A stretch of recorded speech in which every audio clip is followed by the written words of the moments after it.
guys, Louis Dangoor here from GiveMeSport, joined by Liv Morgan. Liv, Hello. how are you? I'm good, how are you? I've heard you say hello to everyone incredibly loudly over the course. It's lovely, it's nice and bubbly. I'm a little bit loud. I just get excited. I'm excited. I've had a great day. Is it particularly the Royal Rumble you're excited about, or just generally you're an excited person? I'm generally a very excited person, but yeah, I'm winning the Rumble tomorrow, so I'm like, I'm all smiles today. Spoiler!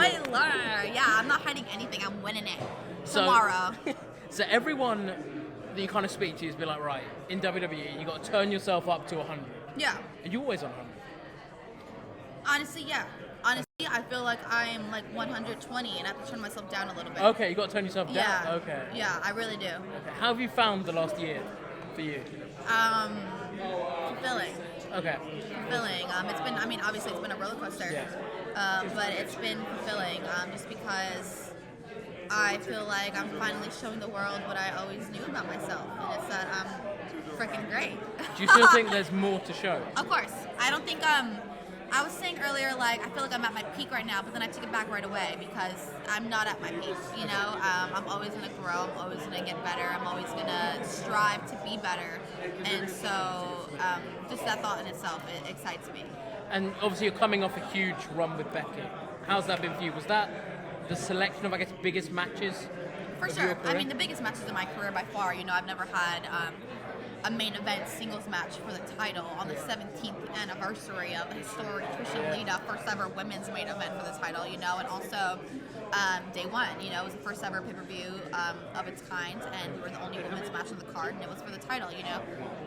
So I've had these moments with Becky that were, you know, firsts for me, which I'm grateful for, and I thank her for that, even though she's a little cheetah. But definitely the biggest matches of my career so far. How much did you learn from being in the ring with Becky?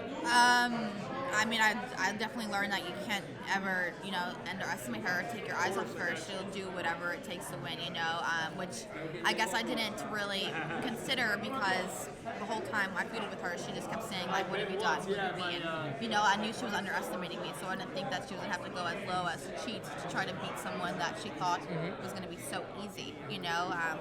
So I let my guard down in that aspect, which I'll never do again. And I assume you're not done with her. Absolutely not. I'm winning this Rumble and I'm coming straight for Bex. Spoiler again, yeah, I'm not going to go for the SmackDown Women's Championship. I'm not going to go for the NXT Women's Championship. I'm coming straight for the Raw Women's Champion. If Becky's still the champion by tomorrow night, you know, who knows? Could be Dewdrop. Regardless, I'm coming for that Raw Women's Championship. Awesome. I'd love her to be Becky, though, but Dewdrop might pull the upset. So the Rumble, I mean, most exciting time of the year to be a wrestling fan. Who are you looking forward to seeing tomorrow? I know we've seen loads of people. Mickey James. It's got to be cool. Legend Mickey Mother effing James. I love Mickey James. I'm a huge Mickey James fan, and I love that we're kind of forbidden dooring it. You know what I mean? I love that we're doing this crossover because I think it's great for wrestling. You know, when I think of like what this like, I don't see like brands or networks or like. I just think of like wrestling as like family. Like, you know, we all love it and we're all doing this, you know, not for the same reasons, but, you know, for the same goals, for the same purpose. And so, and I want to wrestle everyone. So I hope that this is just the beginning of more crossovers between all, you know, all shows. I think it could be the start of something like revolutionary, honestly. See, and if I said to you, you've got the chance to bring anyone in for a Rumble spot, from past, present, even someone from NXT, who would you want to see in the Rumble? Ruby Soho. That'd be cool. My girl. That'd be cool. I'm going to throw you over the top row. Sorry, but I'd love to see you there. I mean, briefly on her, it must be so cool for you to see what she's doing. It's really cool. It's really cool.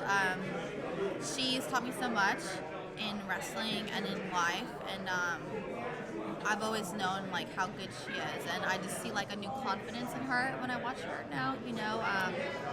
I feel like she's in her zone and she feels free and she feels comfortable and confident. So I love watching her because it's a Rue that I've never seen before, you know. And so I love that for her. And you, for me anyway, you've got the most loyal fans I think I've ever seen. That must be so cool. I know Twitter can be... I can't even believe it. It can be a difficult place at times, but it must be nice being able to go on the app and see people genuinely like adoring you, following all that you do, like yeah. really supporting what you do. So how is it seeing all that reaction? I couldn't ask for it, you know what I mean? Like, it's such a hard thing to get people to like you, you know? It's so much easier to get people to hate you. Yeah. And so the fact that these fans just naturally and organically like me, and I'm just literally being myself, I'm not begging for, like, you know, their support, and they just give it to me, and it's awesome. It's amazing. I wouldn't be where I am without them and their support for me. So, and genuinely, I mean that. Like, I don't think I'd be booked if it weren't for them. I mean, hopefully they'll be very happy come tomorrow night. Oh, they will be. Well, if you don't win the Rumble, someone that's been rumored, Nope. you are winning. Nope. We know you're winning. Someone that's been rumored, reported, is Ronda Rousey potentially coming back. Yeah. How do you feel about Ronda potentially coming back? I know you guys did a little bit together when she was feuding with Ruby. So how does that kind of work for you? Are you looking forward to potentially seeing her back? And I guess a lot of fans have felt that maybe that there's opportunities being taken away from other talent if someone like Ronda comes in. How do you feel about that? And I totally understand that, right? But then, like, the competitor in me is like, be so good that you're undeniable, you know? So it's like, I understand that Ronda coming in, she's a huge name, and she's a great performer. She's great at everything that she does. I can understand that it might take a spot away from someone else, but then also part of me is like, well, if you were that good, and if, you know, the spot is yours, it'd be yours. You know, I like to think that anything that's mine is like I have, and if it wasn't for me, then it was never mine. You know, So, I mean, I welcome Ronda. I love Ronda, and so I'd love for her to come back, and I'd love to meet her little baby girl. Awesome. 2 quick questions before I let you go. I'm not going to ask you who's going to win the Women's Rumble because it's going to be Yeah, you. it's good. Who do you want to see win the men's? Kevin Owens or Johnny Knoxville. Okay. not Tony D'Angelo. Is he in there? No, but we'll put him in there. Oh, well, for the family, I would love if Tony's in there. If Tony's in there, I root for you. Tony rooted for me. Okay. He rooted for me. Nice. He did an interview and said, I want Liv to win. And Nice. so I love you, Tony. Thank you. I mean, that's a mixed match challenge. Waiting to happen. It is. It really is. And I saw Rikishi tweet last week that he wants to see Umaga go into the Hall of Fame. So, question I got for you: who do you want to see that's not in there already go into the Hall of Fame? Maybe someone that doesn't get the recognition they deserve. Mickey's been one that I think fans have been calling out for. Yeah, I mean, when I address Mickie James, I literally call her Legend Mickie James. So I forget that she's not already in there. I swear, like, to her face, I'm like, Legend Mickie James. That's just who she is to me. And I give her that respect always.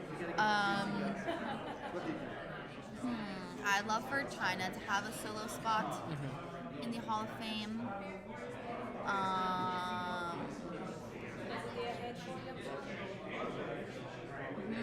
It's a difficult one. Yeah, it is. I'm like trying to replay. It's also hard to remember who's in it and who's I not. know. I can't think of anyone. Next time I speak to you. Yeah, you could. I do think China though. She should. I agree. She should have her own little spot. I agree. Liv, thank you very much for the time today. Thank you. Hopefully, well, not hopefully, definitely 2022 Royal Rumble match winner. Yeah, I mean, our next interview will be laughing about the time when we were talking about Royal Rumble and how I won And you it. read into the future. Read into the future, manifesting. Yeah. Awesome. It's gonna be Thank you great. very much. Thank you so Thank much. you.